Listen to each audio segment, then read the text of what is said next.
Der Schiller und der Hegel, der Uhland und der Hauf, die sind bei uns die Regel, die fallen gar nicht auf. Was wie ein Ausdruck württembergischer Arroganz klingt, hat seinen Ursprung in einer Landesgeschichte, die, wenig beachtet von der großen weiten Welt, nicht nur die malerische Gegend um Stuttgart, Tübingen und Urach prägt, sondern in der Renaissance als revolutionär und wegweisend gelten durfte. Besonders eine Person sollte für das, was später Teil des heutigen Bundeslandes Baden-Württemberg wurde, prägend sein. Ein Saufbold, der ein Kloster als Freudenhaus nutzte und letztlich nicht nur der erste Herzog von Württemberg, sondern ein Rollenmodell für die Herrscher seiner Zeit und darüber hinaus wurde. Eberhard im Bart, der reichste Fürst.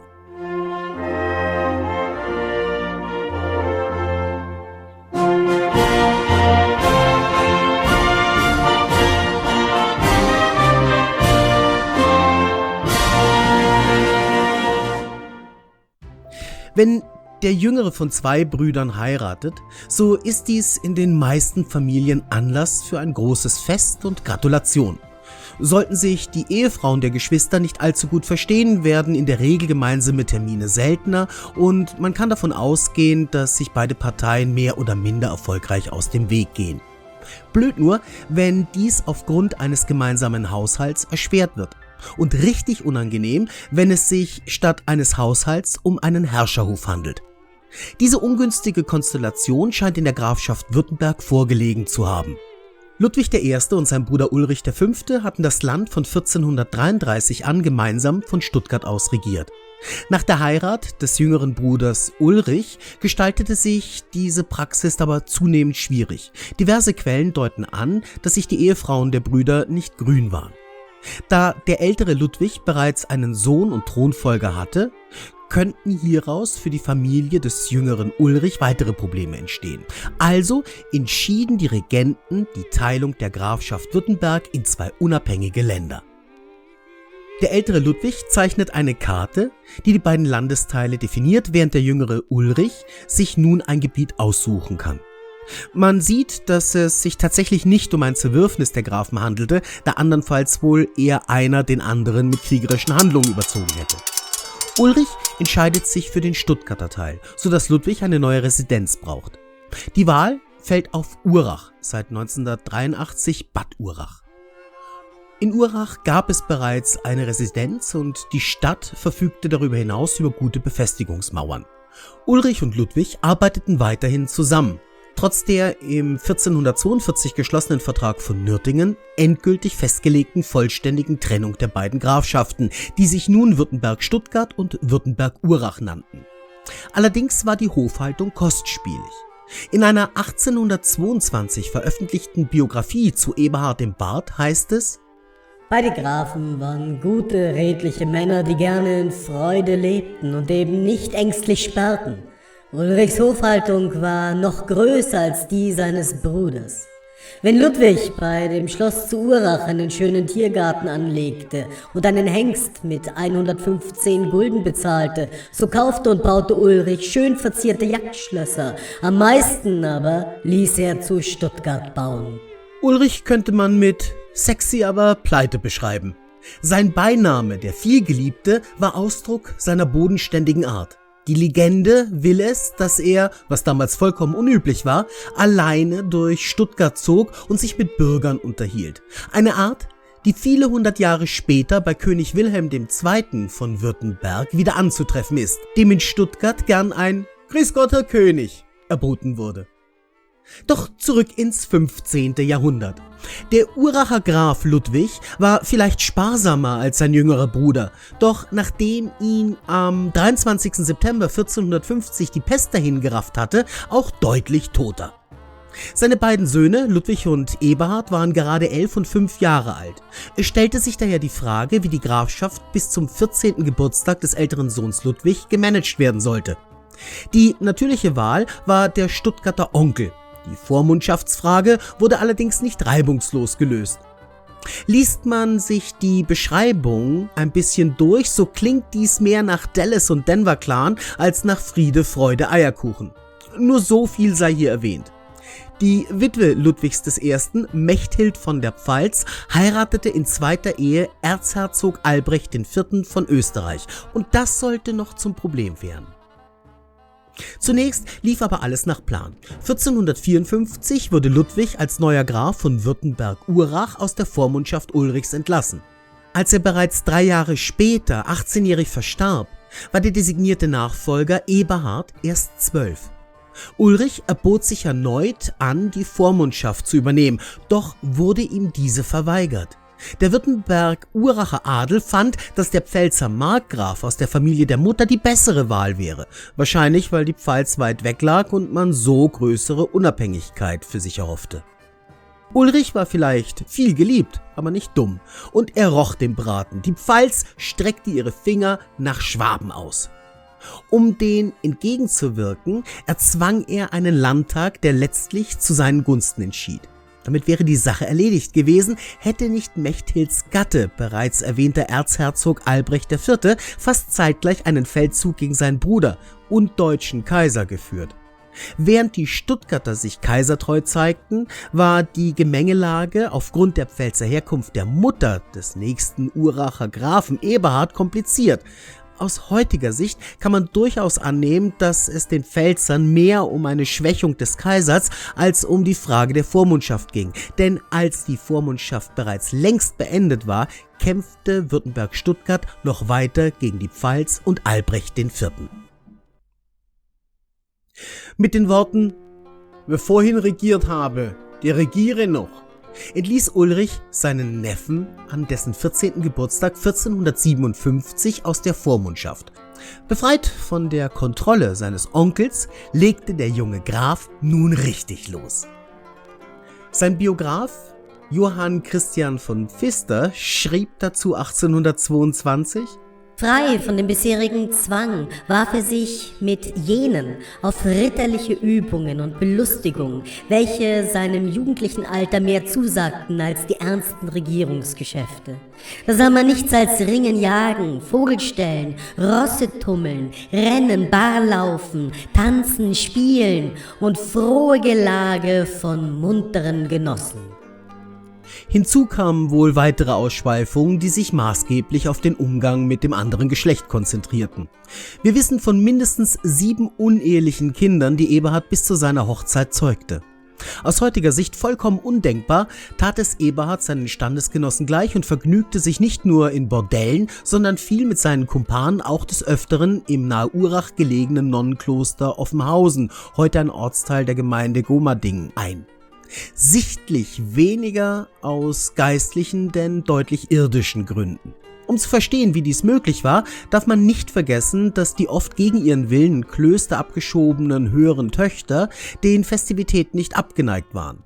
Selbst wenn man eine gute Portion Männerfantasie abzieht, so muss man konstatieren, dass es in den Klöstern dieser Zeit teilweise hoch herging.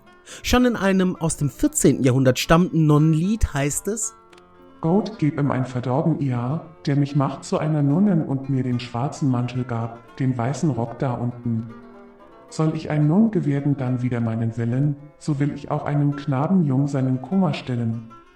Als gesichert darf daher gelten, dass manche Äbtissin mehr Puffmutter als geistige Führerin war.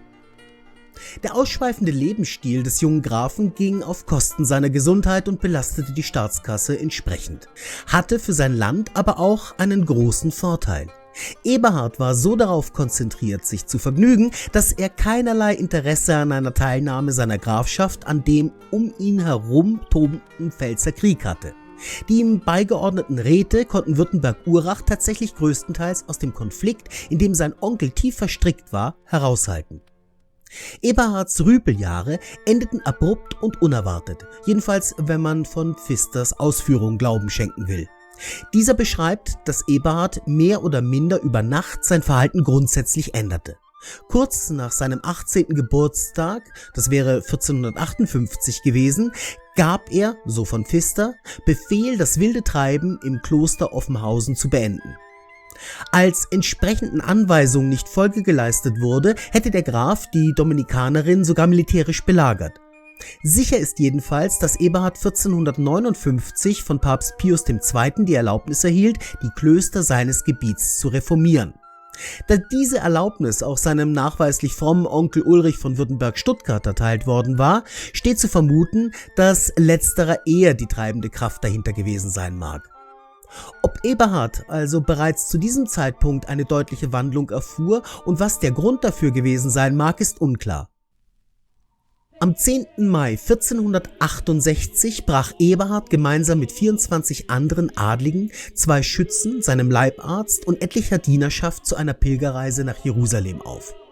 Seine Reiseroute ist durch das Tagebuch seines Leibarztes Johann Münsinger von Frundeck gut dokumentiert.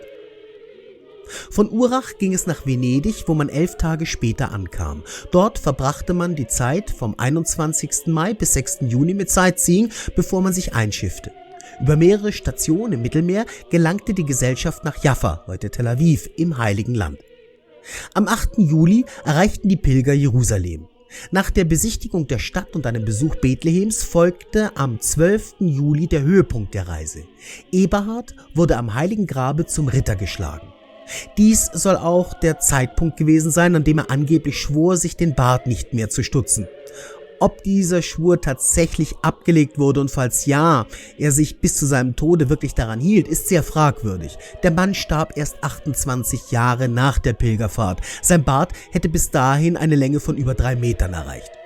So oder so, aus Eberhard V. wurde Eberhard im Bart. Nach 3 Wochen, in denen man noch andere Orte in Palästina besuchte, trat man die Rückreise an. Diese sollte jedoch nicht unmittelbar zurück nach Urach führen. Vielmehr plante der frisch geschlagene Ritter noch einen Aufenthalt in Rom, das man am 12. Oktober 1468 erreichte. Dort verbrachte er weitere 11 Tage und traf Papst Pius II., der ihm das Recht auf das Mitführen eines tragbaren Altars gewährte, eines Accessoires, das für die Durchführung mobiler Gottesdienste nach Kirchenrecht unabdingbar war. Ende November, Eberhard hatte noch mehrere italienische Städte besucht, traf er dann wieder in der Heimat ein. Die Reise hatte einen bleibenden Eindruck auf den Grafen gemacht. Obschon er bereits von früher Jugend an eine für die damalige Zeit außergewöhnlich gute Bildung erfahren hatte, war sein halbjähriger Ausflug einer der Hauptgründe für Eberhards nun gesteigertes Interesse an Wissenschaft und Kultur. Bereits 1458 wurde dem Markgrafen von Mantua vorgeschlagen, seine Tochter Barbara mit einem württembergischen Grafen zu vermählen. Die Familie, die erst 1433 vom Grafen zum Markgrafen erhoben worden war, wollte jedoch nicht unterhalb des eigenen Status verheiraten. So wurde Barbara dem Markgrafen von Baden zur Frau versprochen. Eine Heirat, die mit erheblichen Ansprüchen an die Mitgift verbunden war. Mit so hohen Ansprüchen, dass die Italiener schließlich ablehnten. Das brachte 1468 erneut Eberhard als Bräutigam ins Spiel. Nachdem andere Kandidaten wieder ausgeschieden waren, wurde am 12. April 1474 in Mantua geheiratet. Während der Bräutigam unmittelbar danach wieder heimreiste, blieb seine Gemahlin noch bis zum 10. Juni im elterlichen Hause. Mit einem Gefolge von mehr als 200 Personen zog sie dann in Richtung Württemberg aus. Sie sollte ihre Heimat niemals wiedersehen. Die gesamte Reise Barbaras wurde durch den mitreisenden Arzt Giovanni Santi Saitia detailliert beschrieben und es lohnt sich, in seinem Bericht zu lesen. Vom 4. bis 7. Juni wurde die legendäre Uracher Hochzeit gefeiert. Urach hatte damals ca. 2000 Einwohner. Die Hochzeitsgesellschaft umfasste jedoch sage und schreibe 13.000 Gäste, Adlige, Geistliche, verdiente Bürger und deren Gesinde. Mehr als 150.000 Liter Wein wurden verkonsumiert. 52 Köche sorgten für das leibliche Wohl. Den Eheleuten, die kein Wort miteinander sprechen konnten, da Eberhard nur Deutsch und nicht, wie seine Frau, auch Lateinisch beherrschte, musste die Speisen vorgeschnitten werden. Sie weigerten sich, das Händchenhalten zu unterbrechen. Das Ganze war zwar keine reine Love Story und es scheint, so wissen wir aus diversen Briefen, wohl auch zu handfesten Auseinandersetzungen zwischen den Eheleuten gekommen zu sein. Doch sollten sich die beiden ein Leben lang gewogen bleiben. Eberhard hatte auf seiner Pilgerfahrt den Wert von Bildung erfahren und in seiner Gemahlin eine ebenso kluge wie humanistisch erzogene Frau aus dem Heimatland der Renaissance gefunden. Hinzu kam ihn seit Kindertagen begleitender Lehrer und später Berater, Johannes Fergenhans, der auch erster Rektor der von Eberhard gegründeten Universität Tübingen werden sollte. Es war kein Zufall, dass eine der ersten Buchpressen in Urach installiert wurde. Eberhard setzte in enger Zusammenarbeit mit dem Theologen Biel und mit der Unterstützung des Papstes strenge Maßstäbe hinsichtlich der Haushaltsführung in Klöstern durch. Dies gelang nicht zuletzt durch die Zusammenlegung von Stiften und den teilweise kompletten Austausch des Führungspersonals, manchmal auch unter Einsatz blanker Gewalt. 1477 gründete er die Universität Tübingen, die rasch überregionale Bedeutung und Strahlkraft erlangte, nicht zuletzt aufgrund der Tatsache, dass es ihm gelang, alles, was damals Rang und Namen in akademischen Kreisen hatte, an diese neue Universität zu holen. Ulrich der Vielgeliebte geriet 1462 in Kriegsgefangenschaft. Der ihn festsetzende Hans von Gemmingen verlangte 100.000 Gulden für seine Freilassung. Das war eine schier unfassbare Summe, zumal für das kleine und hochverschuldete Württemberg-Stuttgart. Man konnte das Geld letztlich zwar aufbringen, doch war man fortan massiv auf finanzielle Unterstützung der Uracher Württemberger angewiesen. Nachdem Ulrichs jüngerer Sohn Heinrich seine geistliche Laufbahn in den Sand gesetzt und dabei beinahe noch einen Krieg ausgelöst hätte, sollte er nun seine eigene Herrschaft erhalten. Hierfür wollte sein Vater ihm das zu Württemberg-Urach gehörende Mömpelgard, heute Morbières in Frankreich, zukommen lassen. Eberhard war zur Abtretung bereit, allerdings nur mit einer saftigen finanziellen Entschädigung und unter einigen anderen klug gewählten Bedingungen. Diese wurden im Uracher Vertrag von 1472 niedergelegt und besagten im Wesentlichen: Die Länder Württemberg-Urach und Württemberg-Stuttgart führen fortan ein einheitliches Wappen. Beide Länder nennen sich nun wieder Württemberg. Es wird ein gemeinsames Schiedsgericht aus Räten eingerichtet, die in Streitfragen zwischen den Grafschaften entscheiden.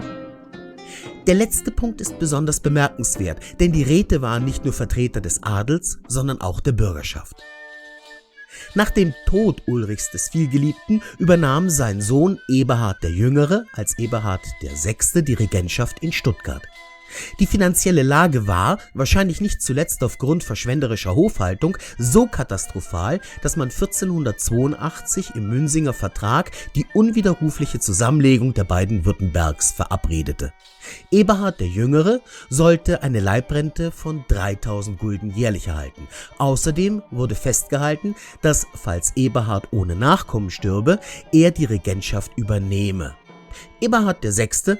War weder mit der jährlichen Apanage noch dem Umstand zufrieden, faktisch vollständig entmachtet worden zu sein. Es kam zu erneuten Verhandlungen, die zur Erhöhung der jährlichen Zahlung auf 8.000 Gulden und Zuspruch der Herrschaft über Nürtingen und Kirchheim-Teck endeten. Das reichte ihm aber immer noch nicht und er rief den Kaiser um Hilfe an. Kaiser Maximilian, ein guter Freund Eberhards im Bart, entschied, und zwar zu Ungunsten Eberhard des Jüngeren. Nach dem Tode Eberhards im Bart würde er nur die Stuttgarter Landeshälfte erhalten und dürfte weder in Steuer- noch Angelegenheiten der Veräußerung von Landesteilen ohne Einwilligung eines zu bildenden Rates entscheiden. Der Schuss ging also massiv nach hinten los. Da auch Eberhard die Aussicht auf eine erneute Teilung des Landes nicht schmeckte, verhandelte man weiter. Das Ergebnis dieser Verhandlung war sensationell. Der Esslinger Vertrag vom September 1492 sah vor, dass Eberhard der Jüngere, der sich wahrscheinlich noch immer über die eigene Dummheit, den Kaiser angerufen zu haben, ärgerte, Eberhard im Bart nach dessen nachkommenlosen Tod beerbte. Damit war die Gefahr einer erneuten Teilung der Grafschaft abgewendet. Das war der unspektakuläre Teil. Revolutionär war eine andere Bestimmung der Vereinbarung.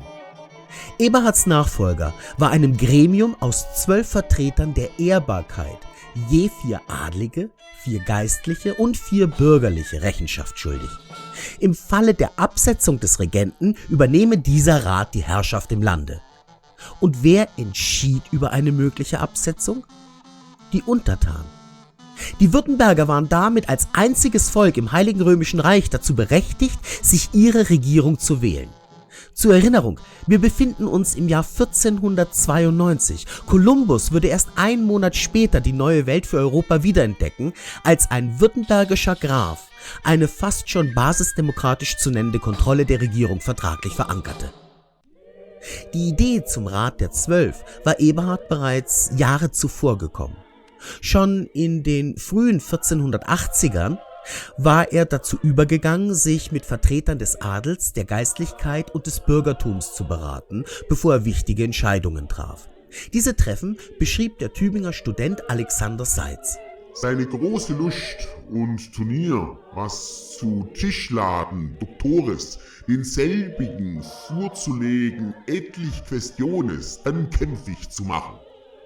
Über seinen für theologische Fragen verantwortlichen Rat Gabriel Biel war er bereits 1466, also schon 2 Jahre vor seiner Pilgerfahrt, in Kontakt zum Laienorden Brüder vom gemeinsamen Leben gekommen. Die aus den Niederlanden stammende Bewegung war ein Verbund nicht Gelübde gebundener Männer, die in ihren Einrichtungen zwar nach den Regeln des Augustinerordens lebten, sich jedoch der praktischen Frömmigkeit verschrieben und damit ein wichtiger Teil der vorlutheranischen Reformbewegung innerhalb der katholischen Kirche bildeten. Hier kamen Adlige, Geistliche und Bürgerliche in absoluter Gleichberechtigung zusammen und verwalteten ihre Angelegenheiten selbstständig. Eberhard war vor allem davon beeindruckt, dass die jeweiligen Stände keine Rolle spielten. Im 15. Jahrhundert und darüber hinaus war dies eine sehr ungewöhnliche Konstellation. Es ging dort um Kompetenz, nicht um Herkunft. Im Jahr der Universitätsgründung 1477 entschied Eberhard, dass er unbedingt eine Niederlassung der Brüder in seiner Grafschaft wollte. Er übertrug ihnen zunächst die Pfarrkirche in Urach, wo er den Fortgang der Entwicklung, für ihn war es wohl so eine Art sozialpolitisches Experiment, beobachtete. Von Anfang an nutzte der Graf die im Stift vorhandene geballte Kompetenz. Und so war es kein Zufall, dass er einen Tag nach Abschluss des Esslinger Vertrages alle Unterzeichner auf den bei Schorndorf gelegenen Einsiedel einlud, um dort feierlich die Übertragung des örtlichen Jagdschlosses auf die Bruderschaft zu begehen. Die dortige Gemeinschaft bestand aus jeweils 12 geistlichen, adligen und bürgerlichen Vertretern. Es waren seine positiven Erfahrungen mit diesem Gremium, die maßgeblich für die Etablierung des im Esslinger Vertrag installierten Landesrates zur Kontrolle seines Nachfolgers waren. Kein Wunder also, dass Eberhard selbst sagte: Es sollten all Brüder, geistlich und Laie, us göttlich und brüderlich lieb, miteinander freundlich und friedlich wandeln, als wahrlich Brüder und Kinder eins himmlische Vaters, keiner sich über den ander erhebe, sondern gedenke, dass sie all gleich von einem ersten Vater Adam kommen, in gleicher Weise geboren wurden. In Kurzform: alle Menschen sind gleich. Und das 200 Jahre vor Beginn der Aufklärung und 300 Jahre vor der Französischen Revolution. Mit der Gründung des Hauses Einsiedel hatte er seine 3. Großtat nach der Gründung der Universität Tübingen und der Wiedervereinigung der beiden Württemberge vollbracht. So jedenfalls sah es Eberhard. Nachdem ihn Kaiser Maximilian I. 1492 mit dem Goldenen Vlies ausgezeichnet und ihn damit auch zum Ritter des Heiligen Römischen Reiches ernannt hatte, folgte 1495 die Erhebung Eberhards zum Herzog von Württemberg. Nicht schlecht für den zweitgeborenen Sohn eines einst geteilten und am wirtschaftlichen Abgrund stehenden, ständig in der Gefahr zwischen den Habsburger Flügelkämpfen aufgerieben zu werdenden Landes.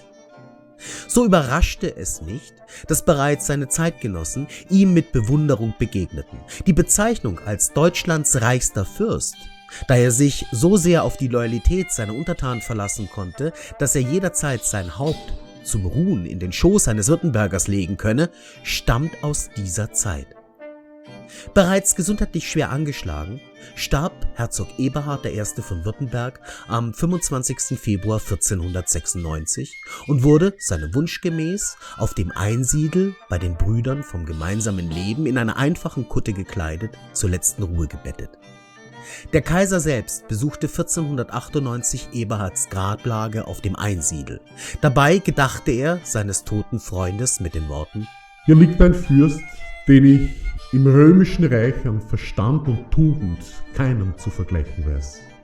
Sein Rat hat mir oft genützt.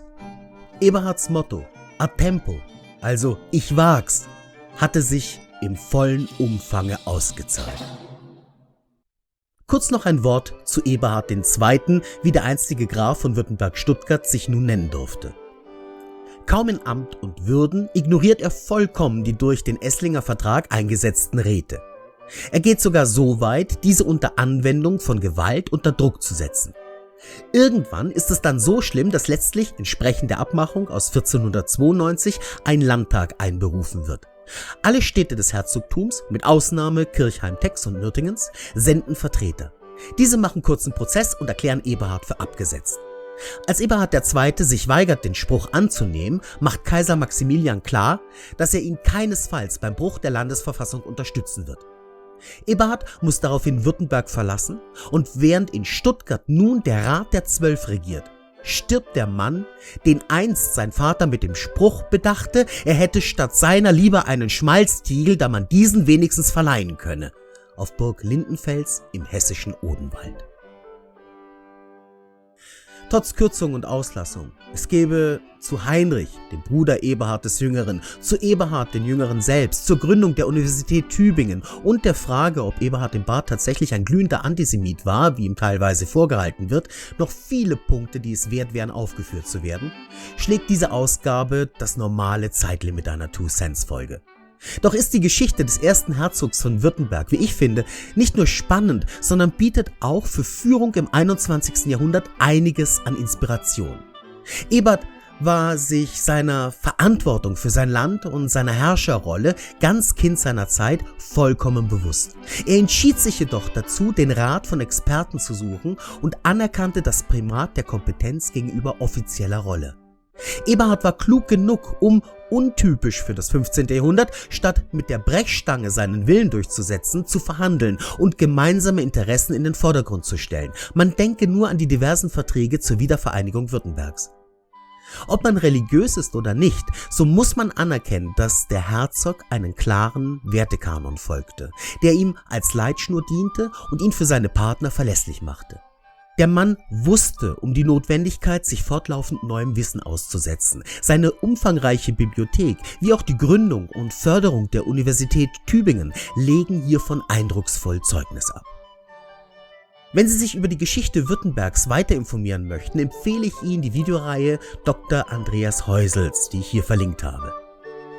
Lassen Sie gerne ein Like, einen Kommentar und ein Abo da, wenn es Ihnen gefallen hat. Bis zur nächsten Ausgabe von Two Cents wünsche ich Ihnen alles Gute und viel Erfolg. Servus, tschüss und auf Wiederhören.